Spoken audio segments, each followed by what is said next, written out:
What's up YouTube, Daryl here from Zephyr, and today I'm bringing you a live duel from locals. On the left hand side we have the Snake Eyes Fire King variant, and on the right we have myself playing Raidraptors. So we start off with, of course, Sinful Spoils, being able to send, or the original Sin, send in Oak in order to get direct access to Ash. Now, this is a bit of a risky play, keeping in mind that the player with Snake Eyes is a little bit new to it. It's slightly budget as well. There's a couple of cards that are missing from it. It's just one of them ones where they had the Fire King structure deck. They pulled a very high valued card from locals and then traded in to some of the Snake Eye pieces, but not all of them. Luckily for them, the Princess has started to come down in price. So as soon as they're able to get hold of that, that will then change everything. So he activates the field spell. Field spell is then going to place one of the Snake Eyes monsters into its spell and trap zone. And I feel that this is just inexperienced with the deck. I believe this is their first time out with it physically.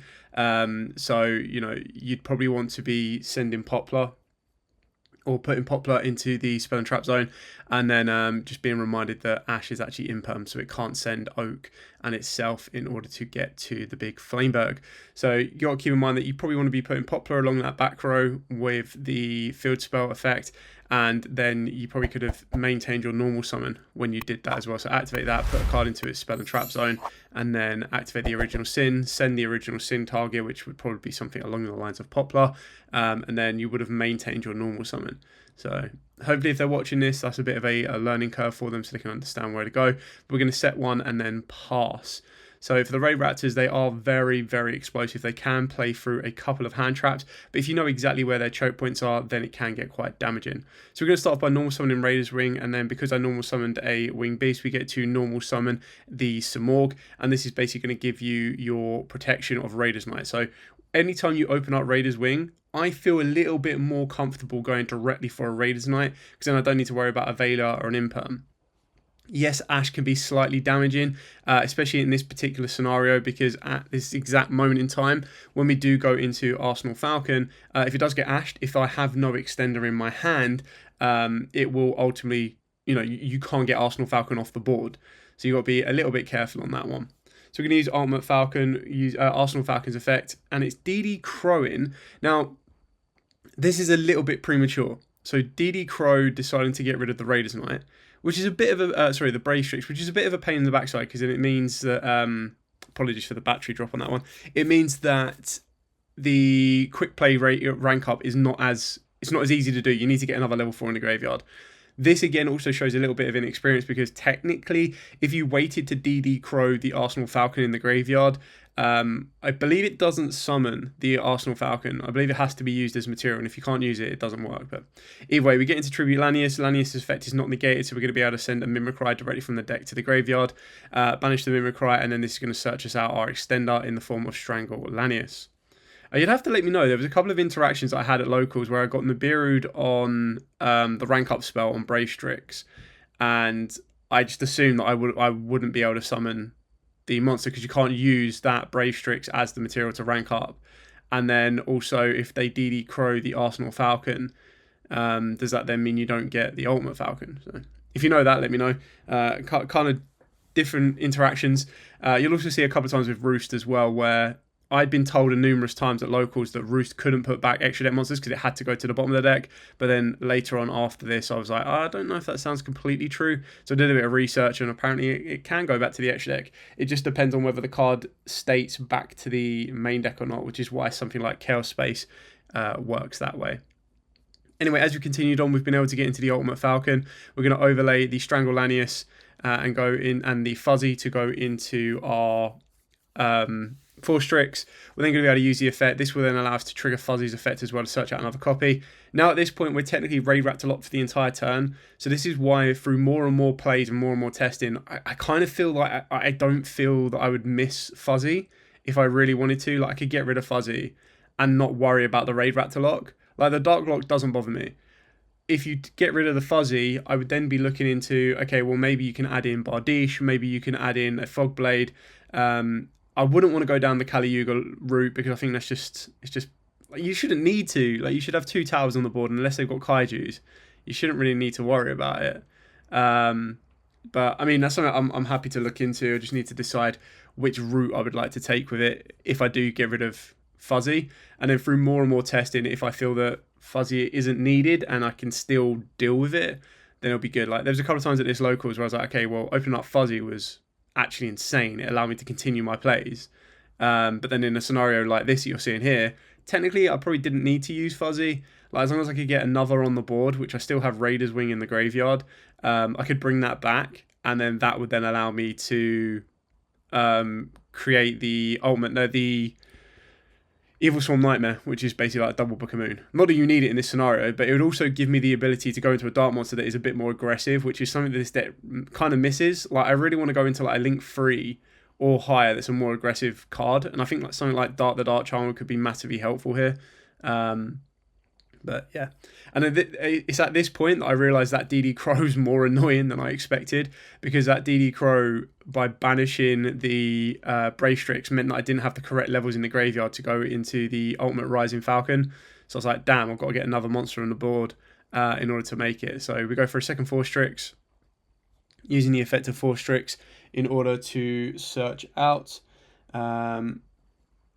Giving us a Strangle Lanius, a Singing Lanius. So again, this is just extension for the sake of extension. There's no real, actual need to be doing all of it. So a little bit more of more. So now we're going to activate the Rise Rank Up. Now this one is a little bit difficult because we have to go in for 2 level 4s rather than going into the Rising Rebellion, because we don't have the ability to make it a level 13 in the graveyard, or mix up the level 13 with the ranks, which is a bit disappointing. But still, this is why you play the Satellite Cannon, and I really like the Satellite Cannon because it gives you the ability to destroy all your opponent's spells and traps, and then it also gives you the ability to reduce their attack by 800 for every Raidraptor you have in the graveyard. So you basically make them 0, and it's like, okay, cool, 1 punch, GG kind of thing. So there's a lot to kind of consider when you keep cannoning. So I also got to remember, I keep forgetting as well, that 4 Strix gains 500 attack and defense for each winged beast monster you control. So having it in attack, you can just make it a bit of a fat stack as well, which is really kind of cool. Anyway, that was game 1. Pretty much broke that board. Not much of a board to break, but I was able to kind of play through it, build up, and then swing it for an OTK. And then I'm just showing you my hand, because the hand is Fuzzy, Cosmic, Ash, Veiler, and I think it's called by... no, I think it's the Rising Rebellion rank up. So you can see that it's a variety of things. So we activate the Fire King Island. We're going to chain Ash Blossom to that. We don't really want them destroying any fire to gain any sort of advantage. If they had Ponix, you might have started with Ponix first, and even then you're not going to be going for a second Fire King Island. You're probably going to be going for the quick play burn spell if they have it, or Circle. So set 1, pass. So we're going to draw for turn.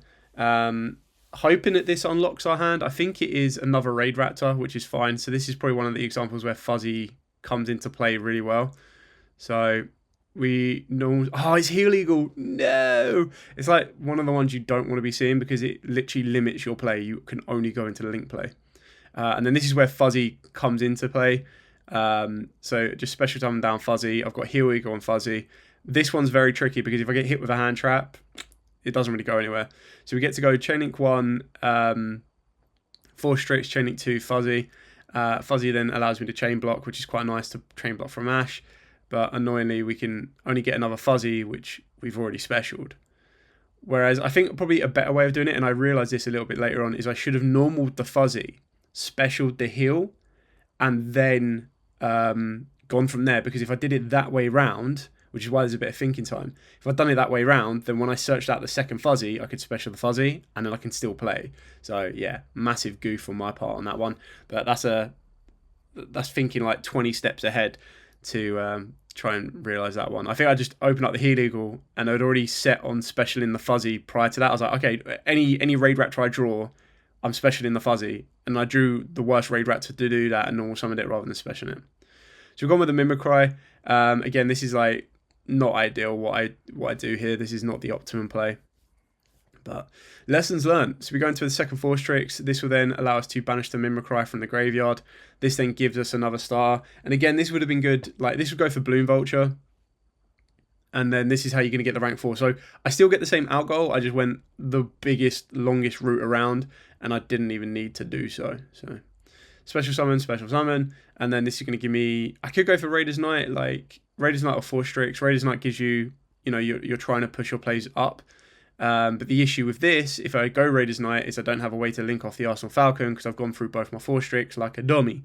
So if I'd saved that previously and done it the right way around the first time, I would have been fine. So a little bit of a mess up on that one. So we're going to detach the Bloom Vulture. This is going to allow me to add, and then obviously I get to set off of the 4 Strix as well. Just wanted to double check whether it was a when effect or an if effect, and it is an if effect, which is quite nice. So we're going to be searching out the Strangle Lanius. Strangle Lanius obviously gives me the ability to special summon it for free, and then we're going to set the Rise and Rebellion. I hope we're setting the Rise and Rebellion. Or was I trying to think of, maybe I was trying to get a little bit clever and go for something else. But no, Rise and Rebellion. I probably should have gone for no, it is a rank card that it sets directly, isn't it? So we get to go with Strangle Lanius, which just gets to special summon itself. But again, the issue is because I don't have one with a dark XYZ monster as material, I can't summon anything back. So, yikes. Oh, it was hard opened of Roost. Oh, that's what hard opened. Fine. So, Roost, we're going to put back the 2 Bloom Vulture, the Mimicry, and 1 Fuzzy, because I believe Fuzzy is still stuck under the 4 Strix. So if 4 Strix loses that material during my opponent's turn, I get to search out Fuzzy, which is kind of cool. And I shuffle them in, and then I realise it's bottom of the deck, or I remember it's bottom of the deck, which is like the deck still needed to be shuffled, so it's fine. And they go back to the bottom of the deck. So quite easily repaired. Luckily, caught that in time. Better that than draw and then go from there.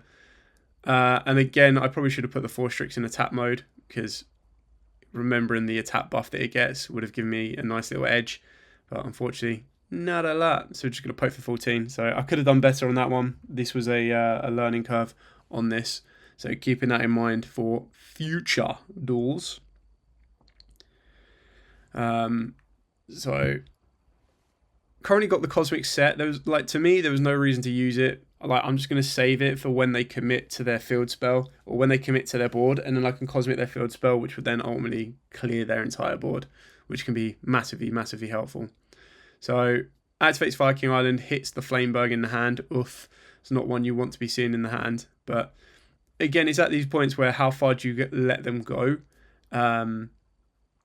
So go for the Garunix, absolutely fine. Let them start to build up a bit of a board. Garunix's effect to destroying the deck. I've got Veiler left. The question is whether you use it or not. And personally, I felt like, okay, what do they destroy? They destroy a Kirin, they non-target one of my cards. It's like, okay, apart from the Cosmic, there's none that I really worry about them hitting. If they send a Barong to try and get search for the follow-up of the next turn, if they send Ponix, it's not really going anywhere. They send a Varta, they obviously would have a Fire King in the hand to summon. Now, have they hard opened an Avata? Because if they've hard opened an Avata, I'm disappointed they didn't normal summon it. Because if you normal summon it, then you've got that protection, especially when you've got that Garunix. It looks like there's a second Garunix in the hand. So, yeah, that's an interesting one. Like, if you, maybe it's not an Avatar, and maybe I'm just wrong on that one, but if it was an Avatar, I would like to think you would normal summon it, because the stats are pretty decent as well. I think it's like 17 or 1800, isn't he? So into the battle phase, activate Cosmic, pay that 1,000, get rid of that field spell. Field spell is going to get rid of the Garunix, and it just basically means that there's an empty board for me to try and deal with the next turn, which is a little bit nicer. It is an Avatar. Oh, why wouldn't you normal? I mean, it doesn't make much of a difference, but even then, if you normaled the Avatar, and then I activated Cosmic, and I hit that field spell, which destroyed both of those, like, did I miss something? He didn't normal summon anything, did he? And there's no need to be holding a fire back if you're going to search out the Kirin. Like, unless you really wanted to destroy the Avatar. Maybe I'm wrong. Maybe that isn't an Avatar. But I can't imagine anything else that looks like it that doesn't use it. So, we're going to be moving into the main phase. I get first priority to activate anything in the main phase. So we're going to start off by activating the 4 Strix. And then, obviously, he wants to chain Kirin, which is absolutely fine. So he activates Kirin. And it was an Avatar. God damn it! Why didn't you normal summon it? They would have set up a monster negate. Ah! Alright, well, lesson learned. So we're going to resolve the Avatar, summon down the Kirin. I search out the... I detach Fuzzy, search out Raider's Wing. So we go Chain Link 1, Fuzzy. Chain Link 2 will be Avatar, which lets him special summon one back. I'm going to search out the second Fuzzy that I shuffled back with Roost in the previous turn. This then allows them to summon one back from the graveyard, which will be summoning back the Garunix. Yeah, very interesting. Okay. Not sure why they didn't use the Avatar the previous turn, but... Okay, so we're going to be carrying on. We've got Roost that can shuffle back the Fuzzy. Avatar's in the graveyard, summoning one back. Summons back the Garunix, which is correct. And then there's still one settle on the back row that we don't know what it is as of yet. So... I mean, we've got the Raider's Wing, non-target protection, very, very nice. So, go for the Tribute Lanius. I feel like the only thing I should worry about targeting-wise is an impermanent on the back row or a thing the other way. But with Raider's Wing, I've got the ability to special summon it anyway. Special summon down Fuzzy. Tribute Lanius, send Mimicry. Mimicry obviously gives me the ability to search out an extender later on if I need it. Overlay 2. And go into 4 Strix. Let's go again. And then use Raider's Wing to detach, to summon it down, to then overlay with Fuzzy to go into Raider's Knight. And then Raider's Knight, detach Fuzzy to go into Brave Strix, detach. If I haven't already hard opened it, probably did. Trying to check what we've got here. So, Brave Strix, activate. I already hard opened it. Sad. Oh well. We're going to rank that up into Arsenal Falcon. Luckily, again, all of these can still not be targeted. I've got nothing more to set off of the 4 Strix Link Monster, so I'm going to detach a material from Arsenal Falcon. This is going to allow me to summon, and this is where I messed up again, because I didn't detach the 5. The 5 was stuck on Arsenal Falcon. So it was one of the ones where you're so used to running through a combo of, okay, detach the 4, set the rank up, activate the rank up, go into Arsenal, detach the 5, that I did it, obviously I did it in the normal order, but because I was already 1 rank higher already, I didn't detach the 5. And the 5 was the difference between making the Satellite Cannon and, of course, the Rising Rebellion. So, like I said, all these duels are recorded for both players to learn, and I certainly learned at the time, and I'm definitely learning now, how these little misplays can really, really hurt you. And it actually hurts me a little bit more than it should do as we go through this play, which is annoying. So we're just trying to work our way up. Like I said, I messed up on here because I also went through... I think I've already gone through my 4 Strix Link Monsters. I'm not sure. And like I said, at this moment in time, when I was asking at locals, people were saying I couldn't shuffle back my extra deck monsters. So everything I was doing, I was shuffling back my main deck monsters only. But like I said, after this locals, I researched it, and apparently you can. So if anyone's like, whoa, why aren't you recycling back your Link monsters and your XYZ monsters and all of that? Well, that's the reason why. You can kind of understand it a little bit more. So we're going to be trying to keep building through this. I mean, it's not the strongest Fire King board to need to deal with, but we do have the Garunix float if we do destroy any of those, and then if I destroy the Kirin will get a non-target destruction as well, which is quite annoying. So we do kind of need to be a little bit careful on how we go here. So just trying to figure out the maths on this one. Again, the mistake of not putting the 4 Strix in attack mode is a bit beal, but we're going to be going for the rank 8. This time we're going to go into the Satellite Cannon, and the cannon's going to force out that back row. So just in case there's anything too damaging, when it's summoned, it will destroy all the back row that our opponent controls. And that will then force out whatever they've been hiding for the past 2 turns. And I wasn't expecting an Econ, so yeah, Econ's very interesting. I can't remember what he tributes for his Econ. Please tell me he doesn't tribute the Kirin. I don't think he does. I think he tributes the Garunix, which would be the better way of going, obviously. If you... No! No, what are you doing? Why would you tribute the Kirin? Ah! Oh, dear. If you had kept the Kirin, then... Yeah, when I try and kill that by battle, it would destroy one of my cards. So, lesson learned. So we banished the Heal Eagle, reset the Rising, and the reason you do that is because if I get rid of my Arsenal Falcon, then I'm good to go. Arsenal Falcon can, of course, attack a number of times up to, I think, the materials it has, or the XYZ, the Dark XYZ materials. The XYZ monster materials. I'm trying to make that clear. So a little bit slow on this one, just to try and figure this out, because I wasn't expecting Econ. Econ was like, oh, whoa, okay. And then stole the Satellite Falcon. I should have used the Satellite first, but we'll kill the Garunix. Again, he's got a Garunix in the hand, so I'm surprised why he didn't use that to summon it back. Or is he going to do it now? Yeah, he's going to do it now. Cool. So summon down the Garunix in the hand. That's fine. Garunix is 27. Now it's just really like, just get the satellite cannon back, basically. That will then cause them more issues than anything else.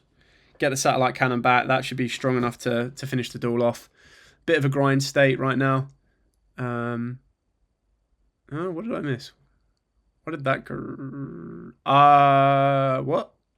Oh, right, and destroyed a Kirin in the deck. And then Kirin destroys? I'm confused.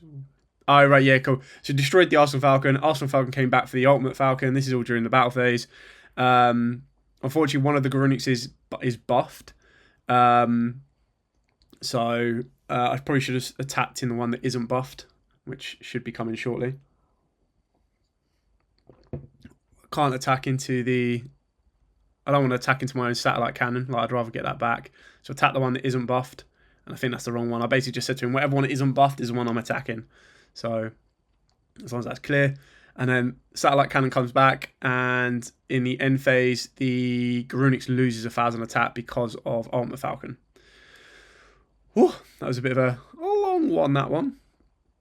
I mean, when they've not got the resource, it can be pretty damaging in the Fire King matchup. And when you've been able to get your towers on the board, it is literally Garunix needs to use its effect to destroy a card in the graveyard, in the deck, to make it stronger than 3,500 to deal with it. Which is why the Rising Rebellion is slightly better, because at 4k, it's a little bit more tricky for them to do. Normal summon, Droll, and Lockbird. Uh-oh, that can't be good. I'm assuming Droll was drawn for turn, maybe. Going to Heater. Heater is going to bring back the Ash, which is fine, and then use Ash to link off with. Give me my Ash back. No. Go into Unicorn. Again, this is, I think this is the issue of not having Princess, is naturally that would be Princess. And then you'd use Princess effect to bring a fire back from the graveyard. And then you go into Amber Whale, and you just get so much more advantage. So Unicorn's effect, target that, and it's just going to get hit with an Imperm, and then that's game. I mean, you'd still Imperm the Princess, so it'd still be a relatively same scenario, but you still kind of, sadly, that's the difference when you have cards and don't have cards. Like, you have to make these adaptive plays going into something like that. But I say, luckily, Princess has dropped in value. It's currently like, some people are selling it from £15 to £20 for an ultra rare, so he should be able to pick that up, and then that'll make the deck a little bit better. So now we're going to go 4 streaks. We're pretty much just going to finish the game off here because they've already kind of taken damage in the previous turn. It'd be reduced by 1,000 again because Ultimate Falcon has a material, so that's constantly going to get weaker. We're going Raiders Knight. Raiders Knight's going to detach to rank up into the Rebellion, because I'm not locked into anything right now. So I thought I'd just go, let's flex the Requiem Dragon. Requiem Dragon's effect, detach. It gains all the combined attack of all the monsters on the board right now, which is like a satellite cannon, plus the Unicorn, plus Ultimate Falcon. So it's just a one-shot, boom, game. So thanks so much for watching. Don't forget to like, comment, subscribe, share. Till next time, as absolutely always, stay safe, and of course, happy dueling.